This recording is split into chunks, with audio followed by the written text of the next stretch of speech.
This next hour is really dedicated to utilizing games and play from a perspective of learning. ABCmouse, which most of you may be aware of, I would think everybody in the room is aware, has really been a leader in the space for gamifying education.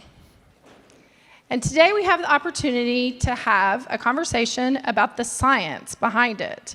And to moderate, we have Jordan Shapiro, the author of The New Childhood, Raising Kids to Thrive in a Connected World. Awesome. So we're going to talk a bit, as Tanda said, a lot about digital play, learning sciences, and we have some great people here from Age of Learning who make ABCmouse. And I think I'm going to jump right into some questions. I'm not going to do the whole intro name by name because you can read it, but I think I'm going to go right into it. I'm going to start with a question for you, Sunil, if you don't mind. Sure. Which is, look, I've been talking about kids and screens to parents and teachers for many years now. And, you know, a product like ABCmouse is, you give it to a kid, they like to play with it. It's got cartoons, it's fun, it makes them giggle. But my real question is, does it really work, or does it just actually make parents feel a little less guilty about the fact that their kids are playing video games all day? I mean that's, I think, and it's not even just for ABCmouse. I think for all these products, I think that's a real question that both parents, experts, educators really have. How can we be sure it works? Sure. You know, engaging the kid in learning is really important, and that is certainly what, as a company, we started to do. But ensuring that it works from a learning perspective is something that we've been really focused on making happen. And the way we do that is through approaching it as a science. Learning is a science, and using a randomized controlled test, we've conducted over 17 tests, whether randomized control, quasi-experimental, with 12,000 kids and 4,000 teachers. And consistently, the results we get is that the use of ABCmouse results in significant gains in reading and math skills. And as a company, it's as a company that wants and is on the forefront of what making meaningful impact, it is really something we're very proud of. Tell me what that means, significant gains. Like, how do we, like give me a sense of what, I mean, we hear that from a lot of things, so.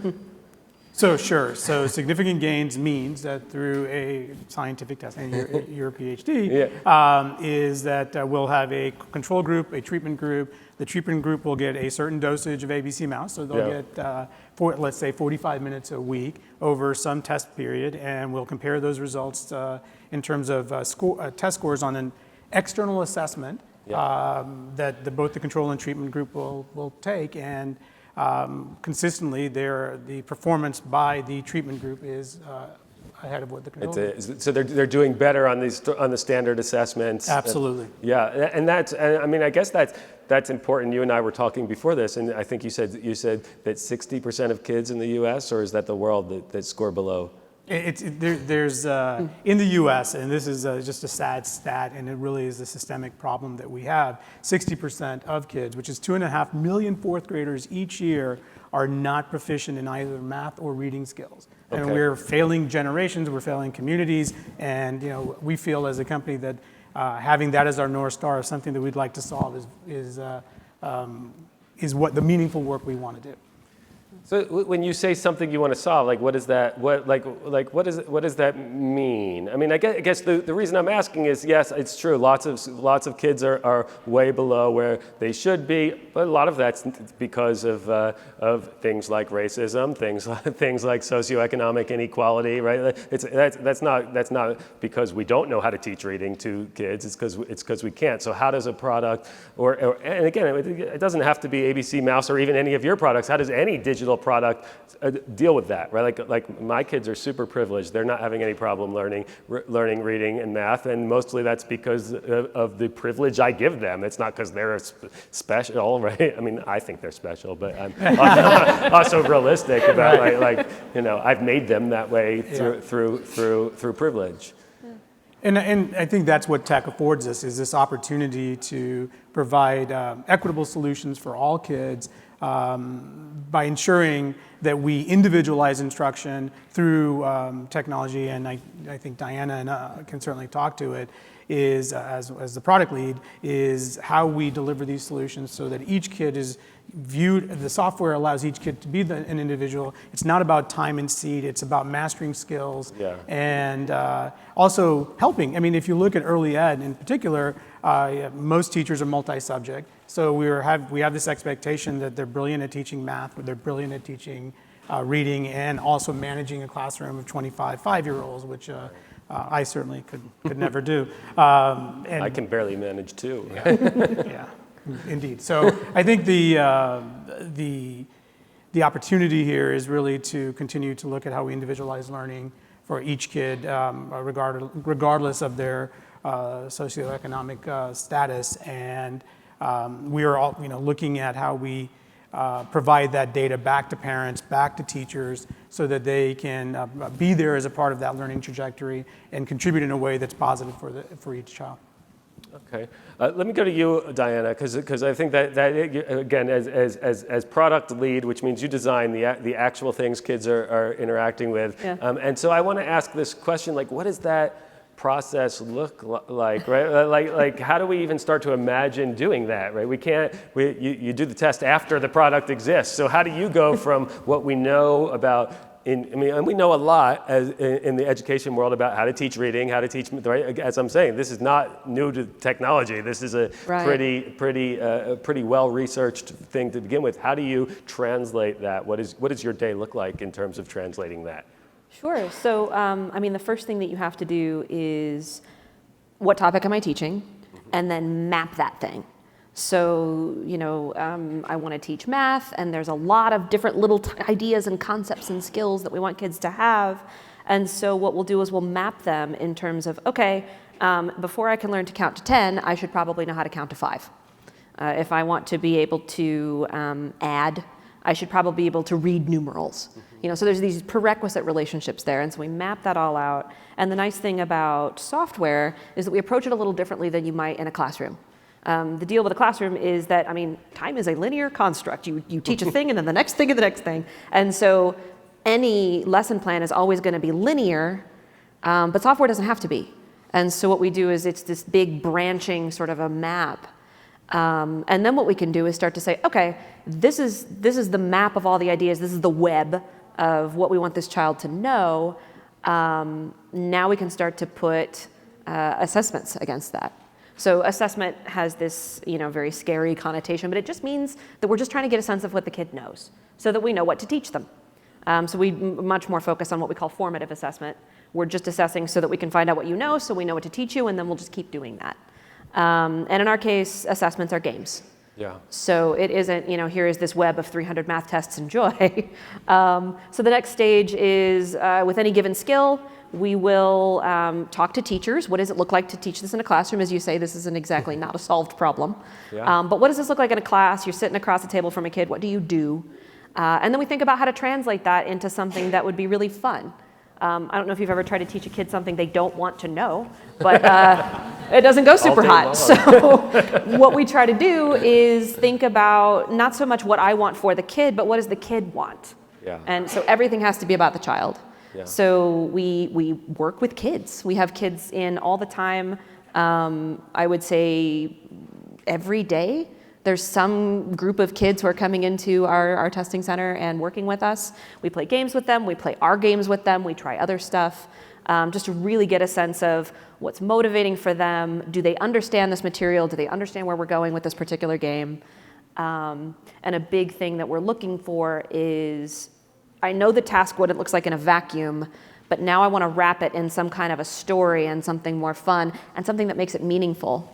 That matters a lot, especially when you think about abstract subjects like math. Yeah. Why would I want to do this is a question that comes up a lot. But if we can motivate it with story and we can motivate with fun characters and people you're attached to, the kids are more than willing to just dive right in and start wrestling with it. Yeah, I mean, and it involves often. I mean, I know from working with my own kids, right? You can't, as you said, you can't get them to do something, the way we used to, where you'd be like, oh, well, if you got to learn math so that you can do accounting one day, like I can barely get my kid to get into the car if I promise ice cream, right? Right. Yeah. Right. Whereas like, they can't think beyond 2 minutes. Exactly. But so all of our games, we try to posit this sense of like, here are these characters, they're in a situation, help them. Right. So instead of count the number of circles and tell me how many there are because of reasons, count the little guys so they can go on their boat ride. Yeah. This boat only holds so many, so make sure you've got the right number of little guys. Yeah. Things like that. Can you tell me a bit about some of the challenges of mapping those? I mean, you told me a great thing about cardinality. Sure. Yeah, about which you should probably explain what that is, because Right. you had to explain it to me. So When we think about mapping topics, we break them down to their smallest little components. So here is an example. Think about the task of counting how many fingers I'm holding up. Pretty simple, right? But there's actually a lot packed in here. So for example, if I want to know how many fingers I'm holding up, and I already know it's 5, but let's pretend I don't. I promise I can count. There's a lot here. So I need to know the order numbers go in, right? So I can't 1, 5, 6, 2, 4. I have to know the order. I also have to know to tag each item only once. So not 1, 2, 3, and not 1, 2, 3. I have to get each one only once. And then there's this subtle idea, that's cardinality, which says, okay, 1, 2, 3, 4, 5, there are 5. So the last number that I said represents the quantity of the set. And that's a really, subtle idea. It's fun to watch kids who don't have cardinality, because you'll say, how many? And they'll go, 1, 2, 3, 4, 5. And you go, okay, how many are there? And they look at you like you're stupid, and they go, 1, 2, 3, 4, 5. They just don't have that last little idea about quantity. But that's a lot, right? That's 3 different things. And so if all I did was say, hey, how many fingers am I holding up? And a child couldn't answer the question, how do I know why?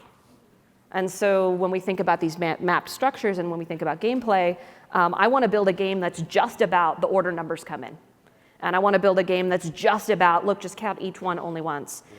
And then I want to build one about cardinality, because if you can't do the bigger task, then I've got a really good sense of what might be wrong.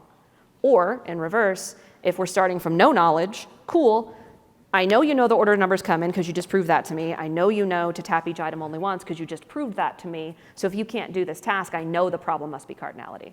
Yeah. So those branching structures that software enables help us do that kind of diagnosis. Yeah.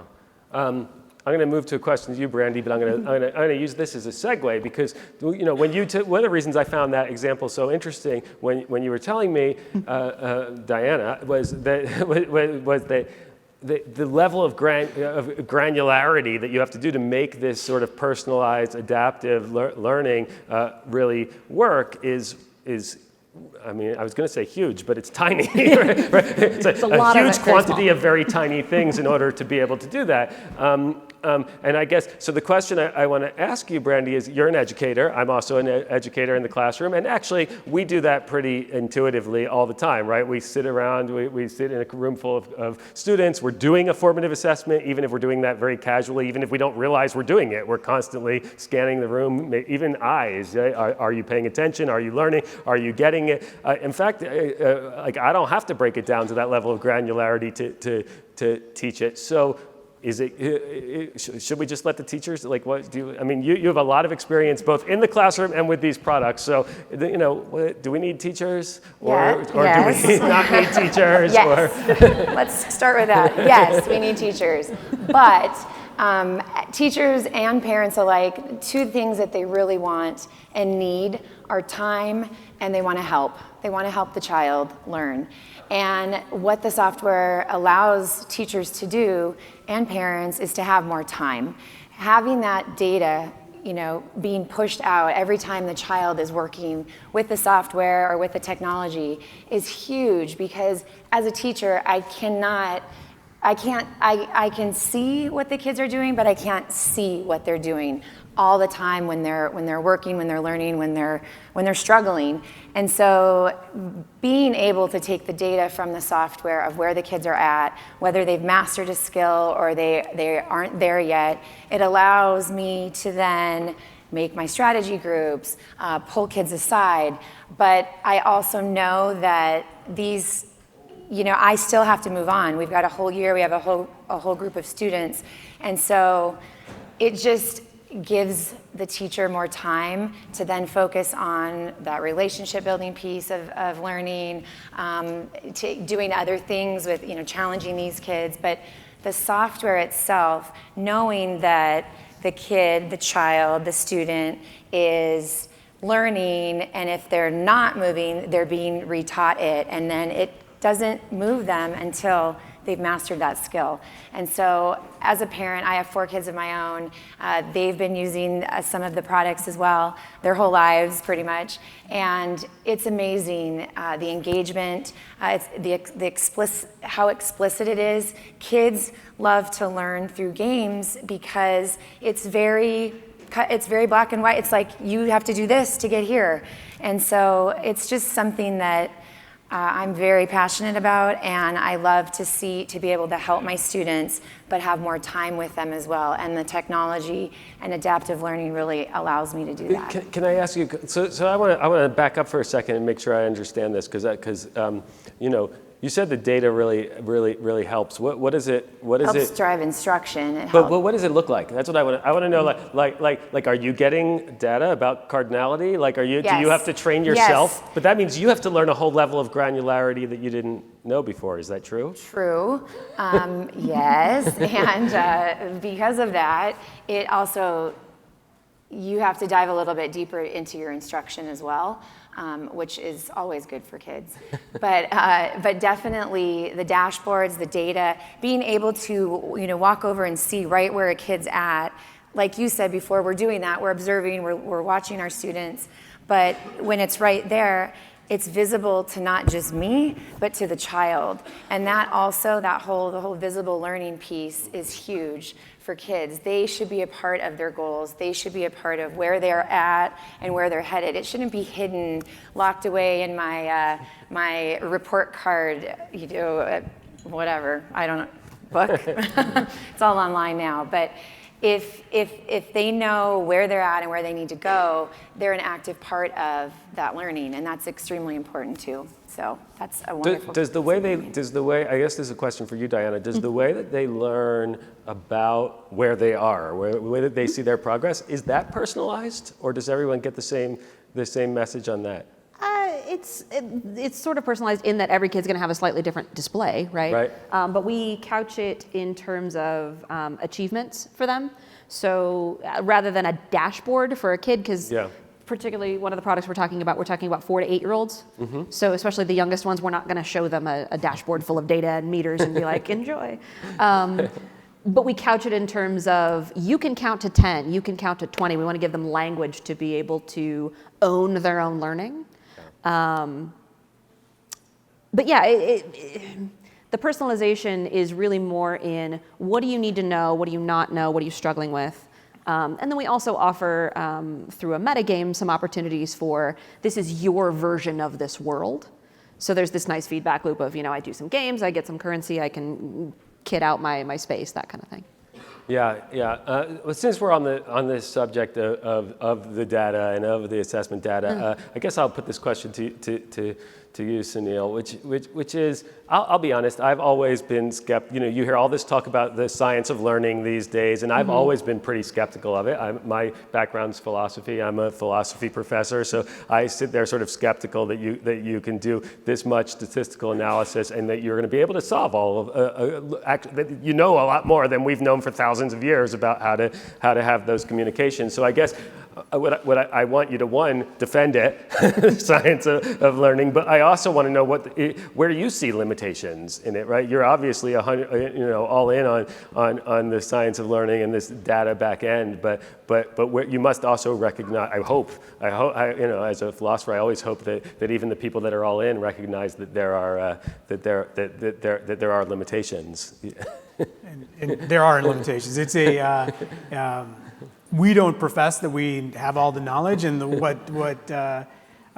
even the systems we're designing now, we understand that they're coming from, we have some fantastic experts on the team, behavioral scientists, we have educational data miners and learning scientists and teachers. We have a lot of teachers as well as part of the teams.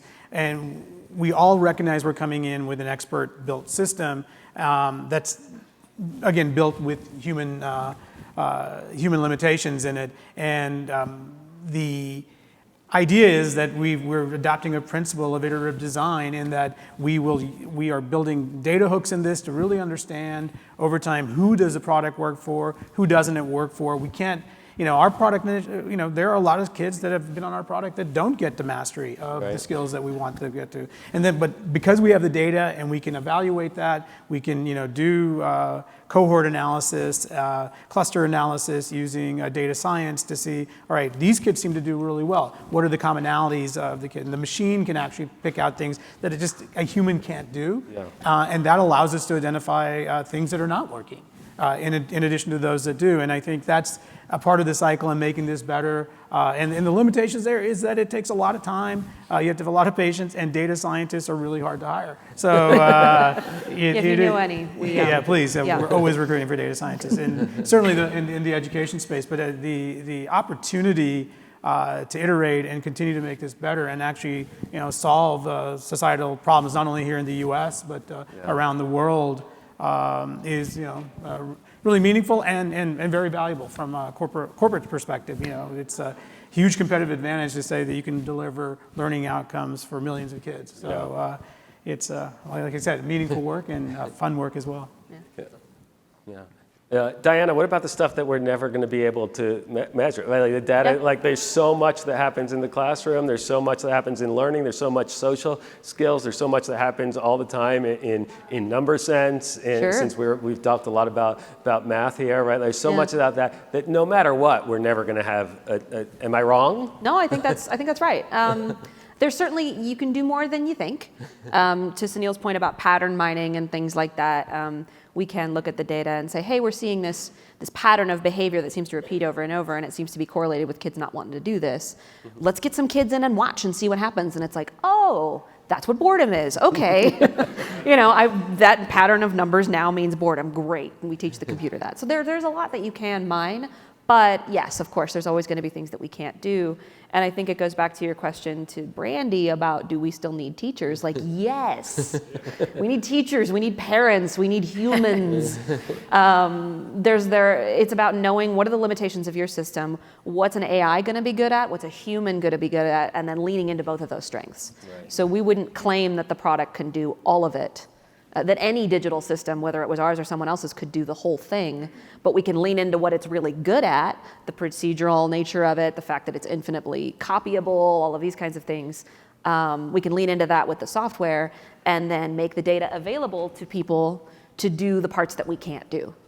Yeah, but it's hard because like one of the I'm guessing for parents and for teachers, like one of the sales pitch is this is something that's going to make it easier. This is going to make it more efficient, right? Where it sounds like I guess I'll put this as a question to you, Brandy. It sounds like all of this, none of this is about making it easier for the teacher, easier for the parent. This is just about giving them tools, but they probably have to work just as hard as they always did. Yes, technology is still a tool, right, that we use, and like you said in your book, we use the tool. We use the tools. The tools don't use us. Yeah. Right. And so, it's a tool, and it has to be a team, but it can just provide the opportunity of really knowing where your student or your child is at, and then where they need to go, and the kids are engaged. They love it. They love it. It's actually super exciting to work on the parent side of the equation or the teacher side, and we keep talking about dashboards. Nobody goes to dashboards. Nobody uses dashboards. So we're like, okay, how do the best apps, Noom and others, really create that behavior and allow you to, I have an Apple Watch. It's constantly telling me, stand up, breathe, do these things. Like, so how can we do that with an educational product so that, hey, go talk to your child that, they just learned to count to 5. You know, you want to have an experience with them, go talk to them about it. Tell them that it's that, hey, here's an activity we'll recommend to the parent to do with the child so that they can demonstrate they understand cardinality. We'll tell the parent a little bit about what cardinality is, but in a bite-sized way that they can really be impactful and give this moment of joy that, wow, I got to participate in my child learning something that's going to be important to them. Well, and I think some of it is about, you're asking about, are we making it easier? There's always going to be work, right? But what we're trying to do is make it more effective. Yeah. I think a lot of times parents come to us and they say, I want to help my kid and I don't know how. I don't even know where to begin. So particularly with math, we hear, I wasn't a math kid and I don't want to screw my kid up, so I'm just not going to engage. And that's not, okay. It's not thrilling, but all right. Nothing makes me prouder than when I can actually help my kid with his algebra homework. I'm like, whoa, I didn't know I could have still remembered any of that. Right? And My kids always say we should wait until, should we ask this question to Dad? He's better at math than you, right? I'm like, oh, we're going to YouTube it. No. It's funny because I always find that Khan Academy is really more for me than my child because everybody help me and I'm like, all right, let me go to Khan and figure this out. So. Yeah. But the idea is, if you've got this level of I'm not sure, right, what we can do is say, okay, you've got 10 minutes with your kid right now, let's make the most of it. Kiddo just learned how to count to 100, you should congratulate them. You should ask them to show you their trophy. They will be thrilled to show it to you. And you should ask them these 2 questions, right? So we can kind of slip you this little note like, hey, this is what you can do to have a positive impact on your child right now, today. And you're not having to do all that research and try to figure out for yourself what the best thing is. So in some ways it does save work, but it's really more about the value you can get out of that time. Right. Well, we're almost out of time, so I want to give you each a chance. You have a last thought you want to add in here? Something we haven't covered. You think we should say something about? Give him a second to think it. I know, put him on the spot. I think Jordan, you talk a lot about this, and the medium we have, the technology and software affords us in terms of really making radical changes or a radical difference, right? And really creating social impact through this platform and not being scared. And we talked a little bit about this. I'm sure 50 years ago when pre-Sesame Street, TV was awful. No way TV can help create educational solutions. And then you have Joan Gantz and the Cooney Joan Gantz Cooney show a different way to do it, and all of a sudden, kids that are 3 and 4 are watching TV because you can create impact. And I feel like with the technology, having it interactive, having data, being able to really mine that and do this thing with iterative design, we can make huge impact, and that's really exciting. Yeah, I mean, I think in some way we've always kind of known like the best way to teach a child is to give them individualized instruction, right? Like, what does this particular child need? How do they learn best? What are they confused about? And up until very recently, that just wasn't tenable. Like, how do I give every single child in the country a tutor? That's insane. Like, there are not enough adults to go around, let alone teachers, right? So what's really interesting about this technology is, as much as we talk about, pedagogy as something that we understand very well and that sort of thing, we haven't had just the sheer capacity to do it right for all of the kids who need it. Yeah. And what's really great about software is like, we can. Right. It's just software. You can copy it as many times as you want. You can give it to as many kids as need it. And now all of them can have that really world-class education that your kids are probably getting. So yeah, it's really, really exciting and very inspiring. Yeah. Brandy, last thought? I'm still trying to figure out what to order on the menu. Just kidding. I just think that the software can do amazing things, and if you let kids are willing to try to take risks, and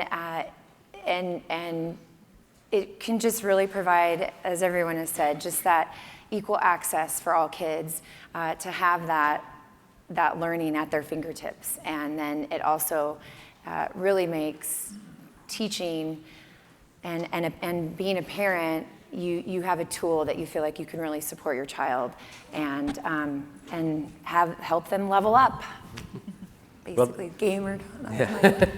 Well, thank you all so much. That was a really, really interesting conversation. So thank you all, and thank you all. Thank you, everyone.